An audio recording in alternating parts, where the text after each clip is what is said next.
ഇന്ന് സിമ്പിൾ ആയിട്ടുള്ള കുറച്ച് ടു ഡു ലിസ്റ്റ് ആണ് കേട്ടോ ഉണ്ടാക്കാൻ പോകുന്നത്. സിമ്പിൾ എന്ന് പറഞ്ഞാൽ ഭയങ്കര സിമ്പിൾ ആണ്, പെട്ടെന്ന് തന്നെ ഉണ്ടാക്കിയെടുക്കാനും പറ്റും. അപ്പം അതിനായിട്ട് ഫസ്റ്റ് തന്നെ ഒരു പേപ്പർ എടുത്തിട്ട് അതിൽ ഈ വീഡിയോയിൽ കാണുന്ന പോലെ കളർ കൊടുക്കുക. അത് ഡ്രൈ ആയതിനു ശേഷം ടു ഡു ലിസ്റ്റ് എന്ന് എഴുതി കൊടുക്കുക. എന്നിട്ട് ഇതേപോലെ കോളൊക്കെ വരച്ച് ലൈൻ ഇട്ട് കൊടുക്കുക. അങ്ങനെ അതാ നമ്മളെ first to do list ready ആയിട്ടുണ്ട്. പിന്നെ അത് നേരാവണമൊക്കെ ഓർഡർ ആക്കി വെച്ചതിന് ശേഷം സ്റ്റേപ്പിൾ ചെയ്ത് കൊടുക്കുക. അത് കഴിഞ്ഞ് കഴിഞ്ഞാൽ സെക്കൻഡ് ടു ഡു ലിസ്റ്റ് ഉണ്ടാക്കുക ഇതിലും സിമ്പിളാണ്. ഇതുണ്ടാക്കാനായിട്ട് ഫസ്റ്റ് തന്നെ ഒരു ബോർഡർ കൊടുക്കണം. ബോർഡർ കൊടുത്തു കഴിഞ്ഞ് കഴിഞ്ഞാൽ ലാസ്റ്റ് ചെയ്ത പോലെ തന്നെ റിപ്പീറ്റ് ചെയ്യുക. ഇതിലൊരു ചേഞ്ച് വരുന്ന എന്താന്ന് വെച്ചാൽ അടിയിൽ നോട്ട്സ് ഒന്നും കൂടി എഴുതണം. എന്തെങ്കിലും നോട്ട്സ് ഒക്കെ ഉണ്ടെങ്കിൽ എഴുതി കൊടുക്കാൻ വേണ്ടിയിട്ട്. അങ്ങനെ സെക്കൻഡ് ടു ഡു ലിസ്റ്റും കംപ്ലീറ്റ് ആയി. ഇനി തേർഡ് ടു ഡു ലിസ്റ്റ് ആണ് ഉണ്ടാക്കുന്നത്. ഈ മൂന്നെണ്ണത്തിൽ എൻ്റെ ഫേവറേറ്റ് ഇതാണ് കേട്ടോ.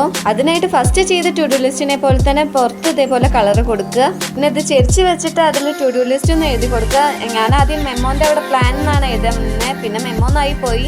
എന്തെങ്കിലും പ്ലാൻസ് ഒക്കെ ഉണ്ടെങ്കിൽ എഴുതാൻ വേണ്ടിയിട്ട്. ഇനിയിപ്പോൾ സാരില്ലേ, മെമ്മോന്ന് തന്നെ വെക്കാം. ഇതിന്റെ അടിയിൽ നോട്ട്സ് ഒന്നും കൂടി എഴുതി കഴിഞ്ഞ് കഴിഞ്ഞാൽ ഇതും റെഡിയായി. അപ്പം അത്രേ ഉള്ളൂ ഇന്നത്തെ വീഡിയോ. ബൈ.